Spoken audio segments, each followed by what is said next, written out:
কিভাবে আত্মরক্ষা করবে যদি তোমরা সেদিনকে অস্বীকার করো, যেদিন বালককে করে দিব বৃদ্ধ।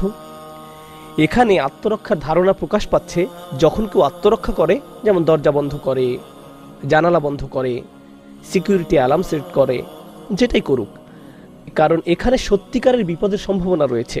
প্রতিরক্ষার সাথে বিপদের সম্পর্ক থাকার কারণেই ভয় অর্থ ব্যবহার করে।